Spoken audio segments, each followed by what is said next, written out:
Okay, so I'm sorry I didn't record the tolerances and fits. However, there's just one part that is really important. That's page 496 and 497, where you see the procedure for computing stress and the coefficients of thermal expansion for force fits. Of course, the other thing we covered was clearance fits and transitional fits, though there are no tables in our book for transitional fits. So we'll move on to the next chapter, which is chapter 12. Now, after we finish chapter 12, believe it or not, we're ready for an exam. If you have worked through the assignments in chapter 12, it'll be time for an exam, because chapter 12 is one of the more difficult chapters. It's something where you really have to incorporate what you've learned in other classes. So far, this has been pretty easy, right? So far, there's not been difficult. So chapter 12 is the first challenging chapter that we'll come across, and we'll have to draw on strength of materials quite a lot in order to work through. So here's our demotivational poster: teamwork, ensuring that your hard work can always be ruined by someone else's incompetence. So, there's more, you know, things are funny because there's more truth to them than we'd like to admit sometimes, I think. So we're going to talk about shaft design. Now, how do you design a shaft? Well, there's many different things that have to happen in order to design a shaft. You have to know what rotational speed you're going to run at. You need to determine what torques would be applied to the shaft. You got to consider where you're going to put things like gears and pulleys and belts and all these things that apply loads to the shaft. You have to figure out where bearings are going to go, and also determine the shape of the shaft in order to ensure all the components are located where they need to be. There's a wide variety of shafts out there. Some shafts are simple as a straight rod, simple straight rod. Some shafts are very complicated machine designed components. And really what we're focusing on in this chapter is the more complicated technical shaft, not just a simple straight through shaft. But why use a complicated shaft when a simple one would do? For example, on the back of a go-kart, if you wanted a live shaft, you really wouldn't bother with much of this. You'd use a straight bar and be done with it, right? There's not much of a point. You just want to make sure the shafts are big enough to accommodate whatever loads the go-kart would experience. But anyway, so in order to design the shafts, we'll have to continue and calculate whatever torque and forces are going to be located at not only bearings, but also at machine elements. Again, we're going to mount pulleys and gears and things on these shafts in order to transfer power, typically. Most of the time we're talking about power transfer shafts. Now, the next thing we'll do after this step is draw shear and moment diagrams. These are shear and bending moment diagrams. And so this is going to be back from strength of materials, but whereas in strength of materials we always only had two-dimensional loading, this time we're going to have three-dimensional loading. Remember in strength of materials, did you ever think, oh, okay, we're doing another beam problem and there's a load vertically. What if I had a load from the side? Did you ever think that? If you wondered that, that's what we're going to do now. So we'll satisfy your curiosity. It's actually pretty simple. You just have two 2D problems and you solve both of them. So basically all it is 100% more effort, that's all. Okay? All right, so then after we know what the loads are within the material, we can select a material and then calculate the minimum diameters required and then finally specify the final dimensions, because when you calculate a minimum diameter, you typically want to go up to a standard size, or if a bearing is required in a particular location, you want to go up to the side of the bore of that bearing. So the final step is to specify the dimension. All right, so what factors would affect? Well, there's a couple of things. Excessive deflection is a big problem, and the reason it's a big problem is not because we're going to have shafts where we deflect them so far that we break the shaft off. If you're doing that, you're really doing something wrong. Typically what we're talking about with excessive deflection is where you have a shaft. If you think about it, the direction of a load on a shaft is typically in only one direction. And as that shaft rotates, to the shaft, the load rotates, right? So it's basically like a fatigue force where you're trying to fatigue the end of the shaft. And so a lot of times what we're really worried about are fatigue type loads. Now if you have a belt or a pulley on the end of a shaft and that shaft is cantilevered out on the end, the belt has to have tension on it. And frankly, so do chains. Chains have tension on one side, but we'll talk about that later. that load is a separate load that can certainly cause a significant fatigue type bending stress in the end of the shaft and break the shaft off. As a matter of fact, I think I've got a shaft sitting around here somewhere. There. Let's see if we can find it. I think I passed it around before, but in the context of strength of materials. Now, of course, I won't be able to find it. I'll see if I can find it for next time, because we're going to spend some time in shaft couplings. We're going to spend some time in shaft, so I'm sure it'll pop up and I'll pass it around. But it's a properly designed shaft. It's a shaft where there are different diameters and features along the length of the shaft, and it's the sort of shaft we're talking about in this chapter primarily. All right, so another thing to watch for is whipping, or hitting the shaft's natural frequency. As a shaft rotates, it can end up rotating at its natural resonant frequency, which can actually, again, cause excessive angular deflection. And so we have to calculate the critical speed of the shaft and try to avoid the critical speed. Wait, Go ahead. Is the critical speed the, what did you say? The critical speed is basically Resonant frequency? hitting the resonant frequency, yes. When that happens, we've got a problem. Because any offset in the shaft is going to cause a deflection that will add every revolution. Does that make sense? Is there another way to calculate the resonance frequency? You mean to calculate the resonant frequency of the shaft itself? Yeah. There is. It's a little complicated. For real shafts, it's very complicated. For theoretical shafts, it's okay. But for a very simple shaft, it's straightforward, because then it's simply a cylinder. Okay. We'll talk about resonance frequencies a little bit later, but there actually are simple ways to measure the resonant frequency of a shaft. You can take a shaft and excite it. You know what that actually means? Hit it with a hammer. And you can measure its resonant frequency by listening to it, basically. Okay? Because theoretically, an impact like that is an addition of all frequencies into the shaft. And then if you notice, if you measure which ones last the longest, those are the resonant frequencies. Resonant frequencies are actually really, really interesting. I still have a friend, his name is Nasir. He's up at main campus. He and I went to graduate school together. He's from Pakistan. He actually had a bachelor's degree in mechanical engineering before he came over here to study. This was way back in, I guess I met him in about 2000 or so, something like that. Anyway, so he was talking about what he had done over in Pakistan before he came over. Oh, by the way, he was the black sheep of the family. He was the one that was getting the lowly engineering degree. The rest of his family were doctors and lawyers. So why are you bothering with this? You won't make any money here. He just did it because he loved it, you know. Anyway, interesting guy. He said before he came over, one of the things he did as an engineer in Pakistan is measure bridges' resonant frequency. And you basically just hit them, you excite them somehow, and you measure the resonant frequency. And what that can tell you, maybe we should do this with the Sherman-Minton bridge. I bet they already do, actually. But what it can tell you, if the resonant frequency of the bridge changes, that can be due to a bolt failing somewhere, right?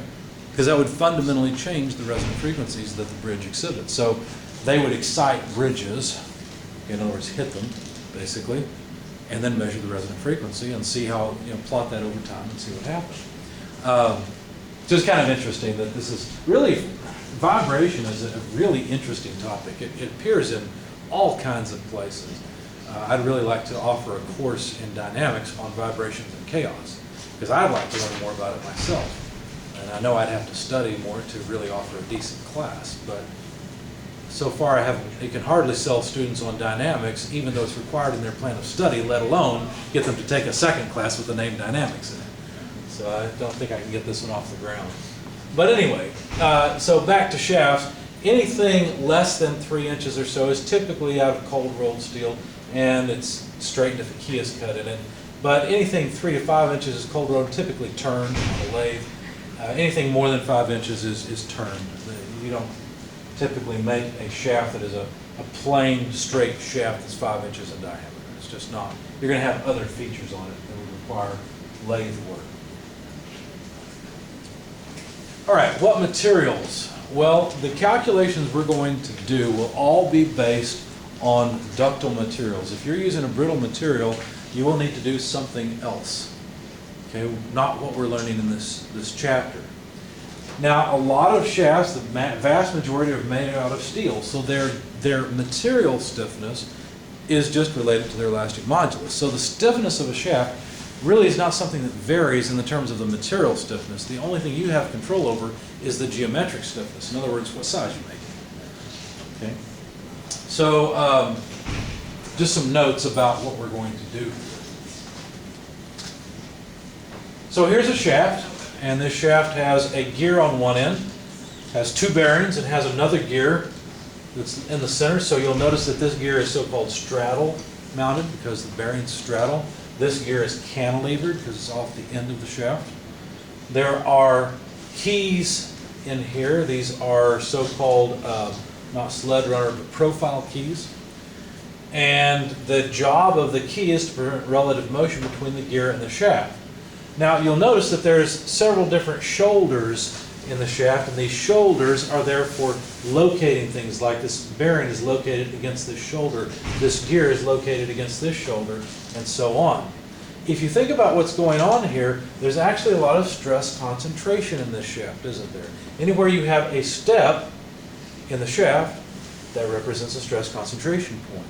And so it's a good idea to have generous radii in these corners so that you reduce the stress concentration. However, you might say, well, wait a second, the gear has to have a bore that fits nice and tight here. You don't want the gear slopping around on the shaft. That's a really bad idea. You want a nice fit. Speaking of fits, the last chapter, right? So how are we going to make a straight through bore in this gear and then get the gear to slide up all the way against the shoulder when we have a radius in that corner? Well, a lot of times what you do is you put a chamfer on the inside bore on one side so that the gear can slide all the way up and accommodate a radius in the shaft to prevent stress concentration, okay, or to reduce stress concentration. Now you can make a radius over here pretty generous because you don't have to put anything against it, but you are somewhat constrained with the radii you can put on these shoulders because the chamfer can only be so large, right? In fact, if you look at the inside race on most bearings, you'll notice most bearings include chamfers to accommodate this sort of thing. Retaining ring grooves also cause significant stress concentrations. Things like an O-ring groove causes stress concentration. And all of these things are things we have to consider. Not only that, but why do we have bearings in the first place? Reduce friction. Reduce friction, okay. What other function, though, do the bearings serve? To support the load while allowing relative motion between Right. the outside and inside. So to support load, that's the purpose of it. In other words, there's load here on the shaft. There are reactive loads from the bearings, right? Why do we have reactive loads? Well, because the gears have significant loads on those. Once we get to gears, you'll find that not only is there a radial load on the gear, there's also a tangential load. Of course, the purpose of having the gear in the first place is the tangential load so that you can twist the gear. There are radial loads due to the end of the loop profile of the gear teeth. There are also axial loads if you have, say, a helical gear where the teeth are angled. So you have to, all these gears will all have loads that have to be supported by the shaft, and the shaft's job is to transmit those loads back to the bearings to get reaction force from the bearings and hold everything in position, and yet allow relative motion. So we have to calculate all these different loads because they're all applied to the shaft and figure out what it does to the shaft. Not only that, but if, let's say that this gear is being driven and this gear is driving, well then there's torque in this section of the shaft, isn't there? So not only are there all these forces going all these different ways, axially, radially, and tangentially, there are also potentially twisting torques in the shaft that we have to consider. We've got to somehow put all this together and figure out, given the loads, what the diameters have to be.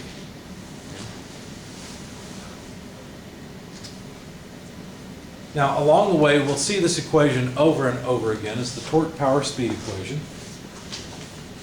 And you'll want to, you'll probably want to commit this one to memory. Power is essentially torque times speed. You know, you talk about power with linear force, it's force times velocity. But in the context of rotating things like shafts, power is equal to torque times speed. So what's convenient is to have power in horsepower, torque in inch-pounds, and speed in RPM. Now, do you think we could just plug in inch-pounds and RPM here and magically get horsepower out over here? Doesn't work that way, does it? In fact, this equation with this conversion factor, 63,025, is the conversion factor that would allow us to plug in speed in RPM, torque in inch-pounds, and get power out in horsepower. So this conversion factor is something you'll also probably want to remember. Now sometimes you'll see this sort of abbreviated as 63,000 instead of 63,025. Okay. However, there are other conversion factors that can be useful. What if you don't want inch-pounds? What if you want foot-pounds in the equation? Well, then you need a different conversion factor. And there is a chart that is way away from chapter 12. It's all the way over in chapter 22 in clutches and brakes. I would highly recommend you tab this page or copy out this little bitty chart that doesn't even have a number, but it's a really convenient one. It's in the right-hand column, page 695, and it is all the different factors you might want to convert between units. So if you want power in horsepower, speed in RPM, and you want torque in foot-pounds, what number would you use instead of 63,025? Read it right there in the table.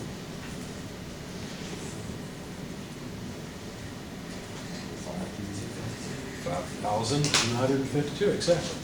That's the number you would use instead, and then you could plug in torque in foot-pounds, and everything would come out nicely. You have to know what units you're using.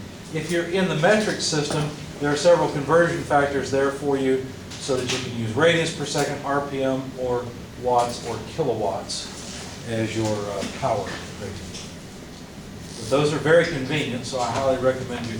In fact, what you might want to do is copy that table over to chapter 12. If you look at the first page of chapter 12, there's usually some margins, some area on page, like, for example, 451. You can copy that page or that table over and just have it, because you're going to use it quite a bit in chapter 12. So how do the machine elements affect the shaft? Well, let's look at it in a little more detail. When we have two gears in mesh, what we're going to find is that there is a radial load and a tangential load. The tangential load is the reason we have the gears in the first place, right? Because the tangential load between the two gear teeth is exactly the same amount. Remember, equal and opposite reactions. But since there's a different moment arm for the different gears, we can multiply torque, reduce speed in the process, which is what we typically want to do. So there are equal and opposite forces acting on the gear in what's called actually the pinion, which is the smaller gear. Okay, so there are forces exerted on gear B by gear A, and there are forces exerted on gear A by gear B. These are, say, reaction forces if A is driving B, which is very common. Then there are forces exerted on A by B. These are reactions from B. And there are the action forces of A onto B. Okay? Now, what keeps the gears from moving away? The shafts they're riding on. Now, what you can do is you can imagine if you have the load on a gear at the teeth, you can imagine just transmitting those forces right down to the center point onto the shaft. Why? Well, if you think about the force that the shaft has to apply onto the gear, it has to apply an equal and opposite radially directed load to keep the gear from moving in this direction, right? So the shaft is going to push on the center of gear B equal to WR. The shaft also has to apply a load opposite of the tangential load that's being applied to the gear teeth of B in order to keep the gear from accelerating this way. But because there's an offset distance in the tangential load, notice the radial loads pass through each other, because there's an offset in the tangential load, now we have a force couple that tends to cause torque in the gear. Right?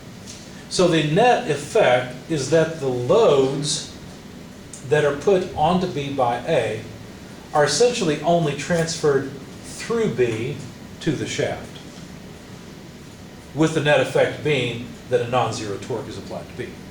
Okay? So the shaft is not there to resist the torque, it's there to resist these forces and keep B from accelerating. So anytime you see, okay, I'm interested in gear B, I'm interested in the shaft gear B is riding on, anytime you see the loads on gear B, just move them right down to the shaft, and that's really all you need.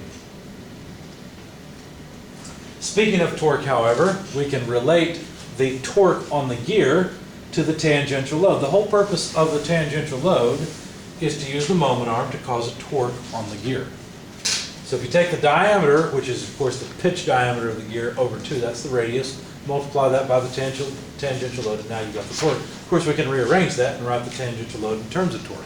So if you know how much torque there is in a shaft, let's say, if the shaft is applying to a gear, then you can figure out what the tangential load is out of the outer tooth of the gear. Okay? You just need the diameter of the gear at that point. We can also calculate the radial load. It turns out that there's something called a pressure angle that relates the tangential load on the gear teeth to the radial load on the gear tooth. That pressure angle is always set. So when you buy a gear, typically you either buy a 14.5 or a 20-degree pressure angle. The more common one has become the 14.5 degree. There's also a 25 degree. But anyway, so you got 20 or 14.5 degree. 25 is pretty much obsolete. No, I got that wrong. I'm backwards. It's the 14.5 degree that's not real common. It's 20 or 25 degrees are the common angles nowadays. But anyway, this angle is set by the geometry of the gear tooth, and we'll learn more about that a little bit later. What you need to know is that the radial and tangential load are therefore related to one another because they're really caused by a normal load, a load that is normal to the surface of the tooth. And so if you know the pressure angle, or essentially the geometry of the gear tooth, well then you can relate the radial to the tangential load by that equation. The actual load that's causing this is a normal load, and it relates to the tangential load through the pressure angle as well. So these are just handy equations. And I don't recall if these are in this chapter or not. I think they are repeated here because they're so convenient. Well, maybe not.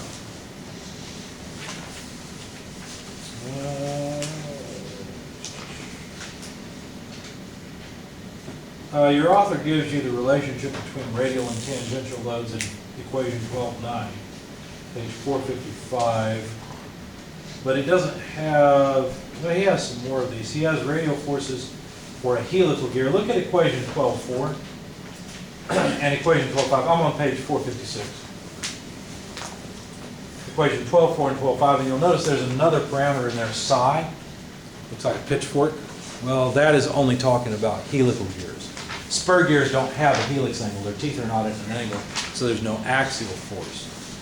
But you can tell this is under the heading helical gears, so it's not too bad to remember. Your author does have some useful information, though, on chains. So you'll notice that chain sprockets, force in chain, equation 12.6 is useful, and figure 12.5 goes with that. And then he has some really good information on sheaves, which is what you would call pulleys, and belts on the facing page, page 457. But I'm kind of getting ahead of myself here. So let me go back to gears, and let's talk about not only spur gears, but also helical gears. When two gears are in mesh, the forces between them are always normal to the surface of the tooth. The tooth shape is fairly, well, not only precise, but prescribed. It's fairly particular. I'm going to pass around some gears. We'll pass these around again when we're talking about gearing themselves. Let me pass around gears, and what you'll notice is these are fairly smooth gear teeth. Imagine that you have oil on the teeth. Could there be any force along the direction of the teeth, tangent to the teeth? There couldn't be if you have oil, right? Because if there's oil between the teeth, the surfaces that are in contact can easily slide relative to one another. If you have two gear teeth in contact, they're going to slide, right? So the only force there could be is a normal force, a force that is normal to the surface shape of the tooth. If that's the case, then really all we're doing is looking at a normal force just based on the geometry of the gear tooth. And if we're talking about helical gears, then those forces have several different components. We'll talk about this a little bit more once we get into helical gearing, but for right now, understand that that normal force breaks down into a tangential, a radial, and a thrust load along the direction of the shaft or the axis of the gear. And here, of course, this just represents a gear that's a helical gear with teeth at an angle. Okay? We're just trying to understand where these forces would come from. We really don't care about what's going on with the gear right now. The point is that these are all forces the shaft would have to support. So if you have an axial force, that axial force is going to tend to try and push the gear along the axis of the shaft. So you have to have features on the shaft to prevent that from happening. Not only that, but the shaft would have to have thrust bearings in it somewhere in order to prevent the shaft itself from sliding in its housing. So there's some handy equations here to relate the tangential and axial loads, the radial loads, and the normal loads to one another, dependent on the geometry of the gear itself. The psi is the helix angle, phi is the pressure angle. Wn is always the true normal force. It breaks down into the tangential force, which is the whole reason for having the gear in the first place, what causes the gear to rotate and transmit torque, and then the radial force and the axial force. The radial force is a byproduct of the fact that we have involute gear teeth. The axial force is a byproduct of the fact that we've got helical gears. Of course, you don't have to have helical gears. One of the gears that I passed around is actually a straight bevel gear. So the teeth on it are straight. They are not helical. However, the helical gear has teeth at an angle to the axis of the gear. So here's some equations that your author gives you for the forces on helical gear teeth, which I've already pointed out. The forces on bevel gears and worm gears are a little more complicated, especially worm gears. So we won't worry about those too much right now. I won't really give you any problems that have bevel gears or worm gears on the shafts for chapter 12 at least. Just understand that to figure out the forces that other types of gearing apply to shafts, you have to understand the gearing. Okay, but shafts are such a universal component, it's worth it to go ahead and talk about them now. Plus it breaks out the force nicely. The forces due to chain sprockets, as I said, I was getting ahead of myself, are on page 456. And if you think about what's going on in a chain sprocket, there's the so-called tight side and the slack side. You ever think about your bicycle when you ride it? So you have a, what did you probably start with, an 18 speed or something? Okay, so when I was a kid it was a 10 speed. And then they came to 12 speed. And then there was 15 speed. And there was an 18 speed. What's common now? Anybody know? Aren't they going back to single speed bikes? Or maybe gearing in the hub? Well, that's the trend and everything. With like professional bikes, they're going up to 22 gears right now. Oh, really? Okay. Yeah. Interesting. My bike is a 20-gear bike. 20-gear bike. Okay. All right. Thank you. I wouldn't know. I think I would make myself sick if I spent the money on a good bike. It better pedal itself at that price, right? Anyway, so on a chain, if you think about it, the upper side of the chain, imagine that, let's see, how would this go? This is not going to work very well. Let's just say that this is your sprocket side and this is your wheel side, okay? The tight side of the chain is the side that's pulling, so you're getting power from A and transmitting it to B. So you've got to pull the chain, and that's really what you're doing with the sprocket when you pedal it. But the chain on the return side is slack. That's why there's a derailleur on the back side. Right? That derailleur, its purpose, if you notice, it's spring-loaded and it has to take up all the slack in the chain because, of course, when you're changing gears, the length of chain required changes. But it's still the slack side that doesn't have force in it, causing this transmitting power. So anyway, typically we take the force in the slack side to be 0, and then the force in the chain we calculate with a bit of a handshake and a nod. What do I mean by that? I mean we approximate it. As the sprockets change size, the angle of the force in the chain will change. But typically the sprockets are close enough in size and far enough apart that the angle between the line connecting the centers of the sprocket and the line connecting the chain, that angle is usually fairly small. If that's the case, then we can neglect the contribution of complexity given to us by the difference in sprocket sizes and just pretend that the force on the shaft itself acts between the center lines and is simply equal to the torque on the sprocket divided by the radius of the sprocket. Okay? Now, the force in the chain then can be approximated as the torque on sprocket A divided by the radius of A, and the same thing for B. And we just neglect this angle for the sake of the force on the shaft. It's usually small enough also that we don't have to worry about it too much. I'm almost out of time. Belts are a similar situation. Let's see. Let me go through belting and tell you one thing, and we'll pick it up at flexible couplings next time. All right, so on a belt, you do have a tight and slack side. However, belts are typically pre-tensioned. So, in other words, when you install a belt, you move the shafts apart to control the tension in the belt itself. Okay, so there's actually force on both sides of the belt, and the force, of course, on the tight slack side is more than the force on the slack side. And it's that imbalance of forces that actually causes rotation and can transmit torque. There is a really nice equation in your book that you probably need to highlight. Here it is. It's equation 1212. It comes from equation 12.9. And it says that typically you want the force